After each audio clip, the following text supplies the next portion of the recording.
Hello friends, chase the goal के इस online platform पे एक बार फिर से आपका हार्दिक स्वागत है।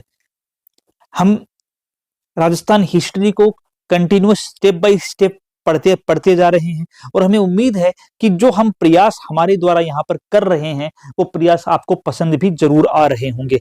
आपके द्वारा हमारे प्रयास को पसंद किया जाना ही हमें मोटिवेट करेगा आपके लिए और अच्छा कंटेंट तैयार करने के लिए। हम अपने आप को पूरी तरीके से कोशिश कर रहे हैं कि वही मैटर जो है वो आपके सामने अवेलेबल करा पाए, वही मैटर आपको उपलब्ध कराएं जो आपके एग्जाम की दृष्टि से महत्वपूर्ण हो, जिससे आपको कम समय के अंदर वो सारा का सारा कंटेंट मिल जाए जो आपको एग्जाम को फाइट करने में और आपको अपने सफलता के लक्ष्य तक पहुंचने के अंदर जल्दी से जल्दी एक सुगम रास्ता उपलब्ध करवा सके। तो हम मेवाड़ के अंदर कंटिन्यू चल रहे हैं और मेवाड़ के अंदर हम किन किन शासकों को पढ़ चुके हैं। मेवाड़ के अंदर हमने अपने लास्ट क्लास के अंदर महाराणा प्रताप जो है उस महाराणा प्रताप को पूरा डिटेल से डिस्कस कर लिया। अगर अभी तक आपने वो क्लास नहीं देखी तो आप जाकर के देख सकते हैं। सारी की सारी क्लासेस जो हैं वो हमारे इस chase the goal YouTube channel पर अवेलेबल हैं, तो आप उनको जाकर देखिए। वहां से आपको निश्चित रूप से एग्जाम के पॉइंट ऑफ व्यू से भी और आपको अपने राजस्थान हिस्ट्री को जानने के माध्यम से भी फायदा होने वाला है। तो अगर आप हिस्ट्री के आपको अगर हिस्ट्री पसंद है या अगर आप हिस्ट्री के लिए जिज्ञासु हैं तो वहां से भी आपको हिस्ट्री जानने के लिए मिलेगी। और अगर आप एग्जाम के पॉइंट ऑफ व्यू से तैयार करना चाहते हैं पॉइंटों को, तो वहां भी आपको बहुत सारी चीजें ऐसी मिलेंगी जो आपके एग्जाम के लिए बहुत ही महत्वपूर्ण है। तो हम अमर सिंह को डिस्कस कर रहे थे और अमर सिंह को डिस्कस करते हुए हमने बताया आपको कि सन 1599 ईस्वी के अंदर जो ऊंटाला का युद्ध होता है, उस ऊंटाला के युद्ध के अंदर अमर सिंह की जीत होती है। ऊंटाला का किला जो है वो ऊंटाले के किले पर अधिकार हो जाता है मेवाड़ी सेना का, और जहांगीर जो है उस जहांगीर को इस युद्ध के अंदर हार का सामना करना पड़ा था। जहांगीर जो है वो राजा बनता है सन 1605 ईस्वी के अंदर अपने पिता अकबर की मृत्यु के बाद में। सन 1605 में अकबर की मृत्यु होती है और अकबर की मृत्यु के बाद में गद्दी पर कौन बैठता है? अकबर की मृत्यु के बाद में गद्दी पर बैठता है जहांगीर। जैसे ही जहांगीर गद्दी पर बैठता है तो जहांगीर के माइंड के अंदर वो 1599 वाली ऊंटाला की हार जो थी वो अभी भी उसे कचोट रही थी। तो इसलिए जहांगीर क्या करता है, इसलिए जहांगीर जो है वो 1605 में गद्दी पर बैठते ही अपने पुत्र परवेज जो है उस परवेज को मेवाड़ पर आक्रमण करने के लिए भेजता है। क्या करता है ये जहांगीर? जहांगीर जो है ये अपने पुत्र परवेज को मेवाड़ पर आक्रमण के लिए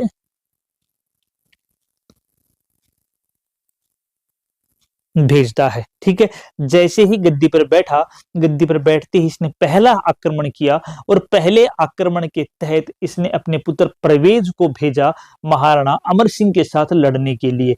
महाराणा अमर सिंह के साथ यह लड़ाई जो होती है परवेज की, वह कहां पर होती है? वह उदयपुर में देवारी में होती है। और इस लड़ाई के अंदर ना तो मेवाड़ी सेना और ना ही जहांगीर की शाही सेना जो है वो जीत पाती है। दोनों के मध्य ये एक अनिर्णायक युद्ध होता है और दोनों सेनाएं वापस यहां से लौट जाती हैं। जहांगीर दूसरा प्रयास करता है। जहांगीर दूसरा प्रयास कब करता है?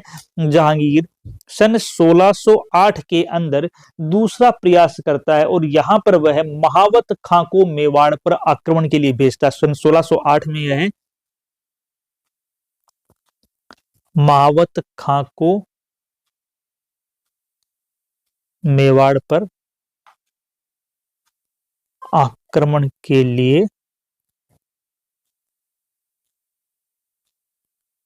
भेजता है। सन 1608 में जहांगीर के द्वारा महावत खां को मेवाड़ पर आक्रमण के लिए भेजा जाता है, लेकिन जहांगीर को महावत खां के नेतृत्व के अंदर भी किसी प्रकार की कोई सफलता हाथ नहीं लगती। जब जहांगीर को सफलता हाथ नहीं लगती तो उस समय जहांगीर शांत हो जाता है और सही समय की प्रतीक्षा कर 5 साल गुजारता है। और सन 1613 ईस्वी में जहांगीर जो है वो दोबारा से अपने पुत्र खुर्रम को भेजता है। खुर्रम कौन था? हमने पहले डिस्कस किया था कि अकबर का पुत्र जहांगीर और जहांगीर का एक और पुत्र जिसका नाम क्या था? खुर्रम, या उसको कह सकते हैं शाह जहां। उसी प्रकार अमर सिंह जो था, उस अमर सिंह का जो पुत्र था, अमर सिंह के पुत्र का नाम क्या था? अमर सिंह के पुत्र का नाम था कर्ण सिंह।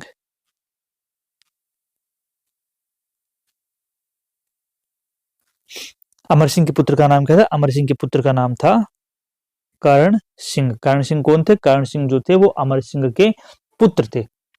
तो अब क्या होता है, अब जहांगीर जो है वो सन 1613 ईस्वी के अंदर शाहजहां या खुर्रम जो है उस खुर्रम को भेजता है एक बड़ी शाही सेना की ओर, शाही सेना को लेकर के मेवाड़ की ओर हमला करने के लिए। और वह साफ इंस्ट्रक्शन देता है कि इस बार मेवाड़ में कत्लेआम मचा दो, जिसके कारण से अमर सिंह को हमारे सामने झुकना ही पड़ेगा। और ये शाही सेना जो है वो सन 1613 ईस्वी में क्या करती है? 1613 ईस्वी में पहुंचती है मेवाड़, और मेवाड़ में पहुंच करके क्या मचा देती है? कतरे आम मचा देती है। आम पब्लिक को, निरीह जनता को, बच्चों को, औरतों को, सबको मारना शुरू कर देती है, सबको गुलाम बनाकर बेचना शुरू कर देती है। जब यह खबर पहुंचती है अमर सिंह के पास, तो अमर सिंह के पास खबर पहुंचने पर उसका पुत्र कर्ण सिंह जो है, अमर सिंह का पुत्र कौन है? अमर सिंह का पुत्र कर्ण सिंह है। कर्ण सिंह के समझाने पर अमर सिंह जो है वो मुगलों के साथ संधि करने के लिए तैयार हो जाते हैं। और सन 1615 ईस्वी के अंदर मुगलों के मध्य और अमर सिंह के मध्य संधि होती है। इस संधि के अंदर हरिदास झाला और शुभकर्ण जो है वो संधि का प्रस्ताव लेकर के कहां पहुंचते हैं? खुर्रम के पास पहुंचते हैं। सन 1615 के अंदर क्या होती है? में संधि होती है। संधि का प्रस्ताव कौन लेकर गए? संधि का प्रस्ताव लेकर गए हरिदास झाला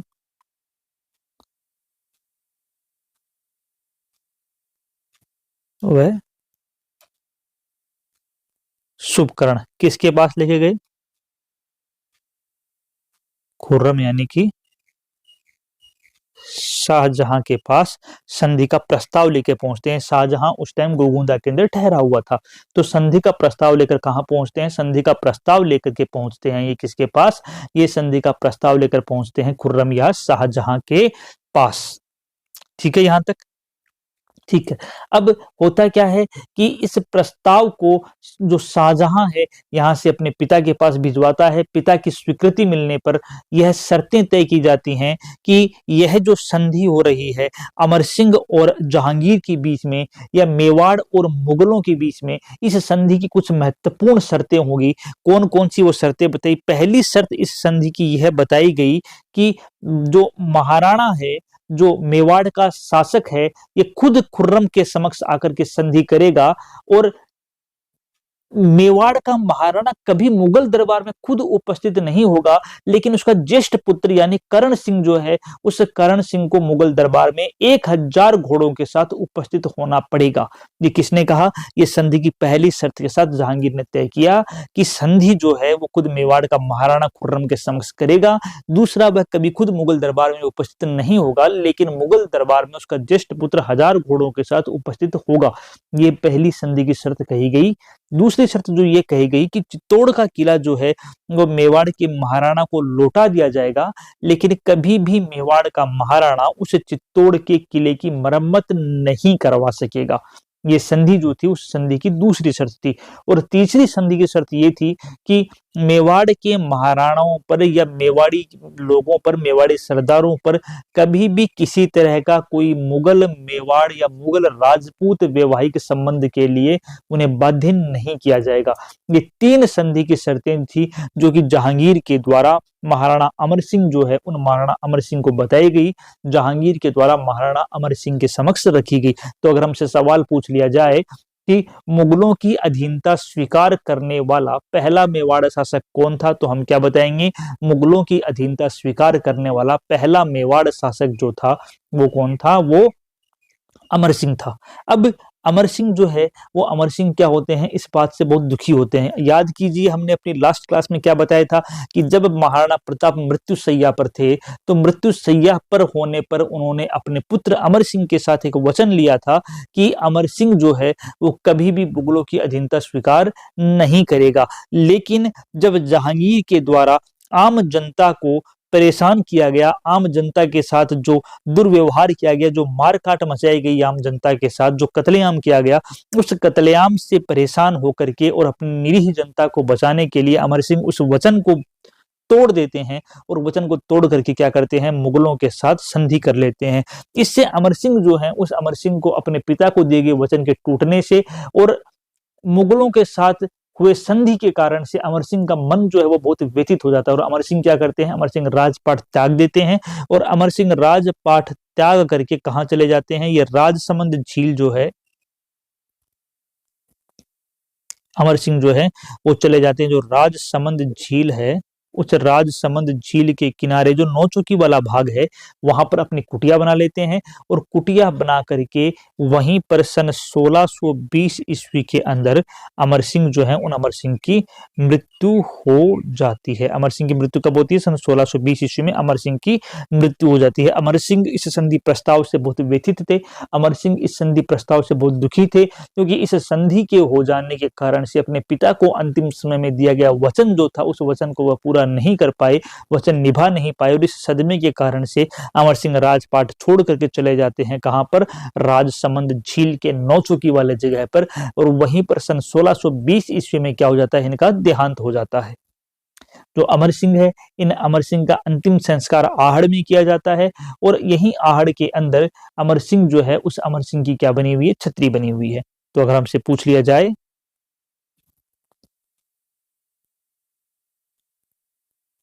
अमर सिंह का अंतिम संस्कार कहाँ किया गया? आहड़,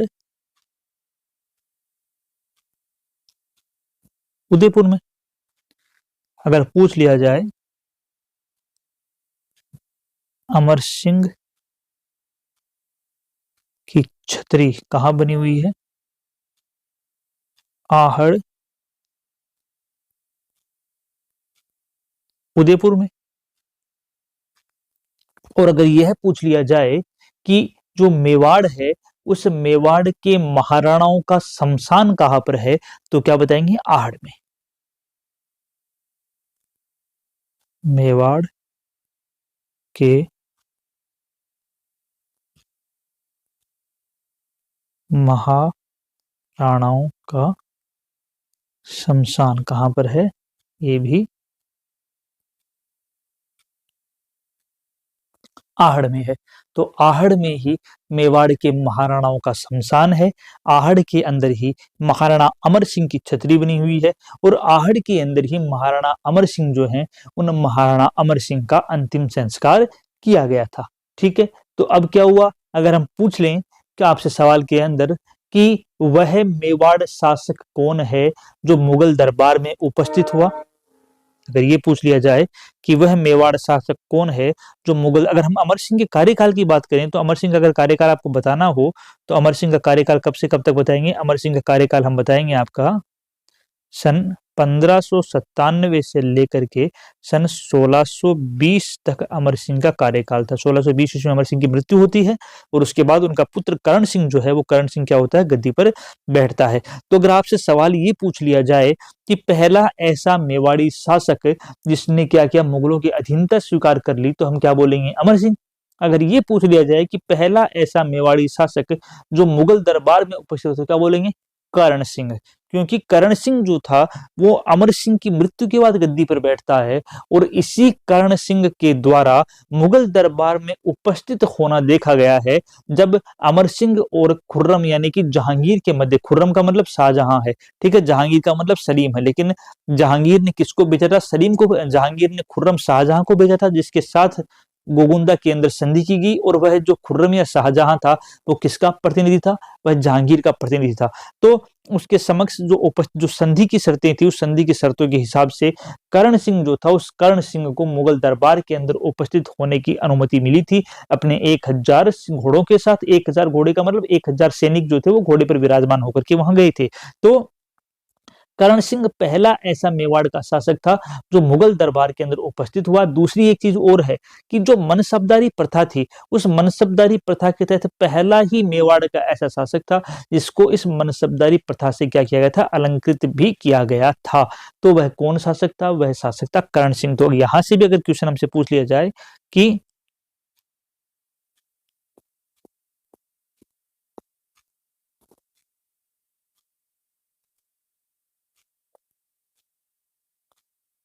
प्रथम मेवाड़ शासक जो मुगल दरबार में उपस्थित हुआ, क्या बोलोगे आप? कर्ण सिंह। कर्ण सिंह जो है वो लगभग 8 वर्ष की उम्र तक ही शासन करते हैं, 1620 से लेकर 1628 तक। 1628 में कर्ण सिंह की क्या हो जाती है, 1628 में कर्ण सिंह जो है उस कर्ण सिंह की मृत्यु हो जाती है। दूसरा हमसे पूछ लिया जाए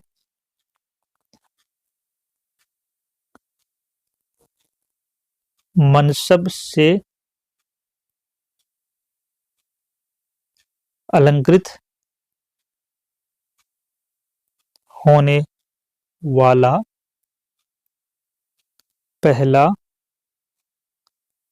मेवाड़ी शासक कौन है? तो वो भी कौन है? कर्ण सिंह है। मनसब से अलंकृत होने वाला पहला मेवाड़ी शासक जो है वो भी कौन है? वो भी कर्ण सिंह है। इसके अलावा कर्ण सिंह के एक दो काम और महत्वपूर्ण है। कौन कौन से? जो कर्ण सिंह है, इस कर्ण सिंह के द्वारा कुछ चीजों का निर्माण करवाया गया। कर्ण सिंह ने क्या किया? कर्ण सिंह ने उदयपुर के अंदर बनवाया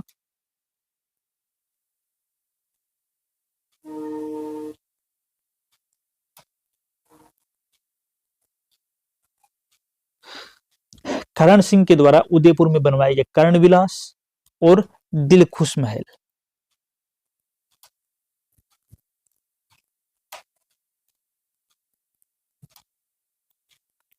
उदयपुर में कर्णविलास और दिलखुश महल जो हैं उनका निर्माण कर्ण सिंह ने करवाया।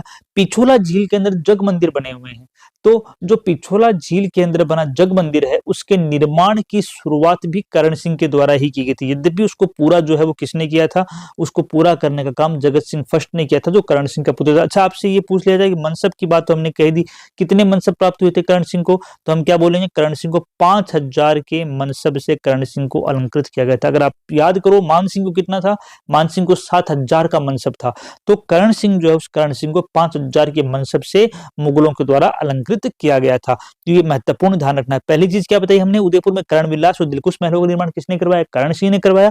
दूसरा, इसी कर्ण सिंह के द्वारा ही, यही कर्ण सिंह जो है, इसी कर्ण सिंह के द्वारा ही जो पिछोला झील है, उस पिछोला झील में जग मंदिर का निर्माण शुरू किया गया।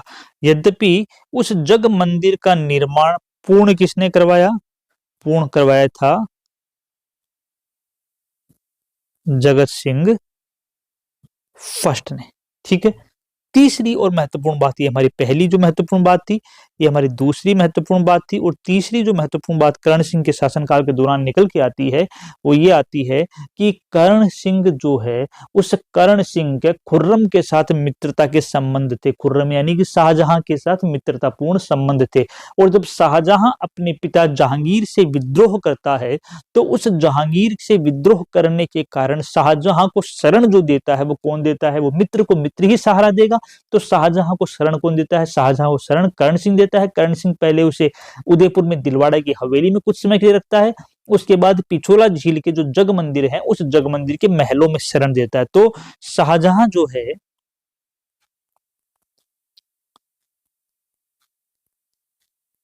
शाहजहां को शरण कौन देता है? कर्ण सिंह के द्वारा ही शाहजहां को शरण भी दी गई थी। कहां कहां देता है? पहला उसे कहां रखता है?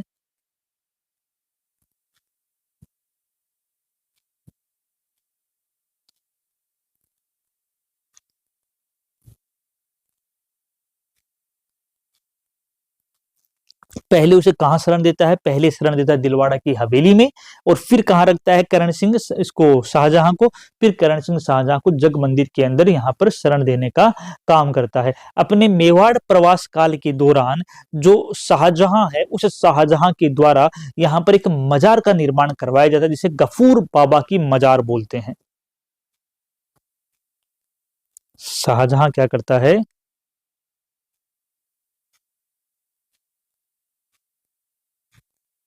मेवाड़ प्रवास के दौरान गफूर बाबा की मजार का निर्माण करवाता है। ये कुछ महत्वपूर्ण बातें थी जो कर्ण सिंह के संदर्भ में हमने आपको बताई। हमने आपको यह भी बताया कि सन 1628 ईस्वी के अंदर क्या होता है, कर्ण सिंह का देहांत हो जाता है, और कर्ण सिंह के देहांत के बाद में कर्ण सिंह का जो पुत्र था, वह कर्ण सिंह का पुत्र क्या होता है? कर्ण सिंह का पुत्र गद्दी पर बैठता है, जिसका नाम क्या है? जिसका नाम है जगत सिंह फर्स्ट। तो जगत सिंह फर्स्ट जो है वो 28 अप्रैल 1628 ईस्वी को गद्दी पर बैठता है, उसका राज्याभिषेक होता है। तो आज की जो हमारी क्लास थी, उस आज की हमारी क्लास का अगर हम सार देखें, हमारे एग्जाम के पॉइंट ऑफ व्यू से जो महत्वपूर्ण चीजें आती हैं वो कौन कौन सी आती हैं, उनके अंदर जो पहली चीज निकल के सामने आती है कि वह प्रथम कौन सा ऐसा मेवाड़ी शासक है जो क्या करता है, जो संधि कर लेता है किसके साथ? मुगलों के साथ। वह कौन है? तो वह हमारा अमर सिंह है। इस संधि के अंदर अमर सिंह की तरफ से हरिदास झाला और शुकर्ण जो है वो खुर्रम शाहजहां के साथ संधि प्रस्ताव लेकर खुर्रम शाहजहां के पास संधि प्रस्ताव लेकर के जाते हैं। अमर सिंह को नियंत्रित करने के लिए जहांगीर के द्वारा सन 1605 ईस्वी के अंदर अपने पुत्र परवेज को भेजा जाता है। सन 1608 में महावत खां को भेजा जाता है, एंड 1613 ईस्वी के अंदर वह भेजता है खुर्रम शाहजहां को, और 1615 ईस्वी के अंदर संधि जो होती है वो संधि क्या हो जाती है? कंप्लीट हो जाती है। दूसरी जो महत्वपूर्ण चीज आती है वो यह आती है कि अमर सिंह की छतरी कहाँ पर है? तो आहड़ उदयपुर के अंदर है। तीसरी जो महत्वपूर्ण चीज आती है वो ये आती है कि कर्ण सिंह को कितने का मनसब मिला? 5000 का मनसब मिला। चौथी चीज आती है उदयपुर के अंदर कर्ण विलास और दिलकुश महलों का निर्माण करवाता है। पिछोला झील में जग मंदिर का निर्माण करवाता है। शुरुआत करता है लेकिन पूर्ण कौन करता है? जगत सिंह फर्स्ट करता है। एंड पांचवी चीज शाहजहां को शरण देने का काम करता है, और यही शाहजहां बाद में गफूर बाबा की मजार का निर्माण करवाता है। तो आज की क्लास में हम यहीं तक डिस्कस करेंगे, बाकी का हम अपनी अगली क्लास में डिस्कस करेंगे। तब तक के लिए जय हिंद दोस्तों।